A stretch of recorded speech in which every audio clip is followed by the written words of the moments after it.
स्वतःची राजकीय पोळी भाजण्याचं काम करत आहे. आणि मी बोलते, आज गेले 40-45 वर्ष पासून झेडपी से लेके जिल्हा परिषद, पंचायत समिती, नगरपालिका मध्ये आमदारगी, खासदारगी सगळीकडे तुमची सत्ता होती. तरी पण कोणते झेंडे लावले तुम्ही? आणि आज तुम्हाला लढायचं आहे ना, खरंच तुम्हाला लोकांच्यासाठी लढायचं आहे, पब्लिक जनताच्यासाठी लढायचं आहे, आपल्या समाजासाठी लढायचं आहे, तो तुम्ही प्रत्येक लढा हे मुद्द्यावरती लढा. प्रत्येक पंचकोशीमध्ये एक हॉस्पिटल व्हायला पाहिजे. आज दूर दूर पर्यंत लांब लांब एक हॉस्पिटल पण नाहीये. अरे त्या गावामध्ये मनुष्य नाही असते का? तो आणि चांगले शिक्षणासाठी लढा.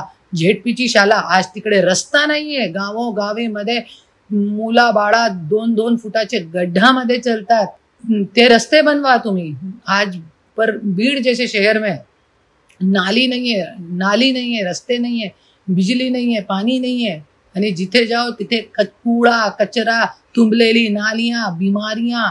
आणि हॉस्पिटलची अवस्था बघा. एकदा जाऊन लढायचं आहे तो हे सगळे मुद्द्यावरती लढा. जातीपाती करू नका, नाही तो लोकांनी पंकजाताईला त्यांची जगह दाखवलेली आहे. आमदारकीमध्ये पण, खासदारकीमध्ये पण, आणि पुढे पण दाखवतील हे 100% मला खात्री आहे. क्योंकि आज जे जनता आहे, आज जनता जागरूक आहे.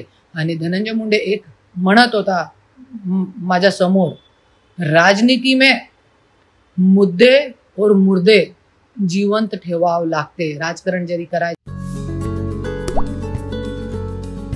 आता जोकासू एसटीपी या अत्याधुनिक जॅपनीज तंत्रज्ञानाने सुसज्ज, quick installation, energy efficient, noiseless blowers, low maintenance या आणि अशा वैशिष्ट्यांनी परिपूर्ण जोकासू एसटीपी तंत्रज्ञान प्रकल्प उभारणीपासून ते विक्री पश्चात समाधानकारक सेवा देणारी, भारताबरोबरच परदेशात देखील प्रकल्पांची यशस्वी उभारणी करणारी company Deccan water treatment private limited.